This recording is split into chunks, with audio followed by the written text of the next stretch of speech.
एक गांव में एक बहुत धनी व्यापारी रहता था, लेकिन वह बहुत ही कंजूस था।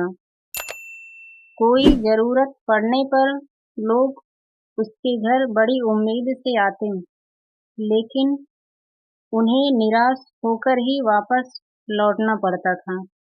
वह हमेशा लोगों के साथ झूठे वादे करता और उसे कभी भी पूरा नहीं करता। एक दिन श्याम नामक एक कवि उसके घर आया और कहा कि मैं मैं आपके लिए कुछ कविताएं लिखना चाहता हूँ। व्यापारी बहुत खुश हुआ, क्योंकि वह कविताओं का शौकीन था। वह कवि का स्वागत किया। श्याम एक के बाद एक कविताएं लिखा और लिखने के बाद व्यापारी को सुनाया। व्यापारी कविताओं को सुनकर बहुत मगन हुआ। उन दिनों यह प्रथा थी कि जब कोई कवि किसी धनी व्यक्ति या राजा के लिए कविताएं लिखता तो उसे बदले में पुरस्कार या उपहार दिया जाता था, जिससे गरीब कवि के पास कुछ धन हो जाए और वह उससे अपनी जरूरतों को पूरा कर सके। इसलिए वह कवि से वादा किया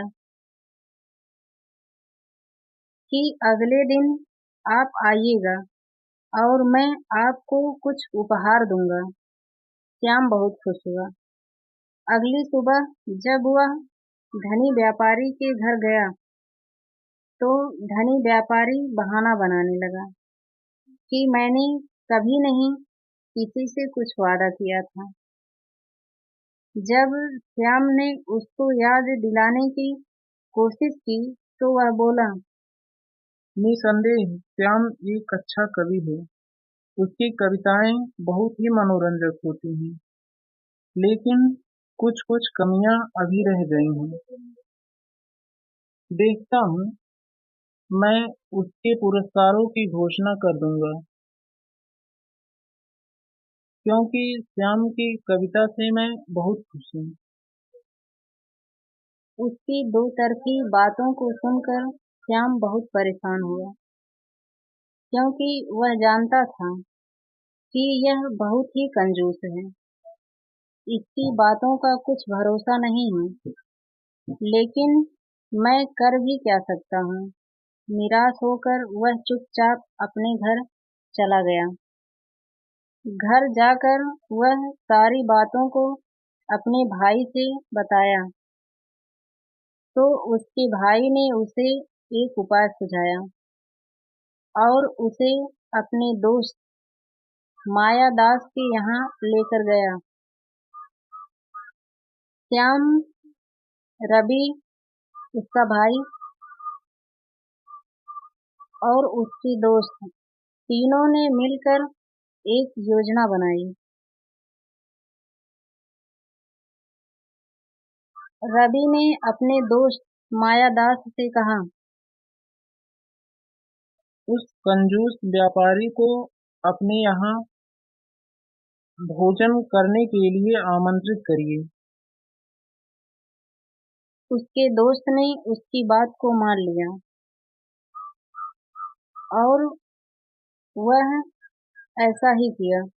व्यापारी के घर गया और कहा कि आज रात का खाना मैं अपने घर बनवाऊंगा। सारे मेहमान आएंगे, आप भी आइएगा। और हाँ, खाना सोने के बर्तन में खिलाया जाएगा। इतना कहकर मायादास वापस आ गया। मायादास की बात को सुनकर व्यापारी खुशी से उछल पड़ा और उसके घर की तरफ चल पड़ा। जब व्यापारी उसके घर पहुंचा तो उसने देखा कि कोई भी मेहमान नहीं था, केवल श्याम, मायादास, यही तीनों लोग थे। यह देखकर उसे बहुत आश्चर्य हुआ। तीनों ने व्यापारी का स्वागत किया और बैठकर बातें करने लगी। व्यापारी भूखे पेट गया था। कुछ ही देर में उसे भूख लग गई, लेकिन वह कुछ नहीं कहा। अतः बात करते करते आधी रात बीत गई। अब और भूख व्यापारी से बर्दाश्त नहीं हो रही थी। अंत में उसने मायादास से भोजन कराने के लिए कहा। मायादास आश्चर्य से इधर-उधर देखकर कहा, कब मैंने आपसे भोजन कराने के लिए कहा था? तब व्यापारी ने उसे याद दिलाने की कोशिश की कि आपने भोजन कराने के लिए कहा था। तब रवि ने व्यापारी से कहा कि क्या सबूत है कि इन्होंने भोजन कराने के लिए आपको आमंत्रित किया था? व्यापारी कोई उत्तर नहीं दे सका। श्याम ने कहा, यह तो बिल्कुल आपके जैसा व्यवहार हो रहा है। व्यापारी उसकी बात को समझ गया। उसने अपनी गलती के लिए क्षमा मांगी और कहा कि श्याम एक अच्छा और योग्य कवि है। इस बात में कोई शक नहीं है। मैं वादा करता हूँ, कुछ उपहार उसे अवश्य दूंगा। उसके साथ कोई धोखा नहीं करूंगा। मैंने अपनी गलती मान ली है। तब चारों लोग बैठकर खुशी-खुशी भोजन किए और व्यापारी भोजन करने के बाद पुनः अपने घर चला गया।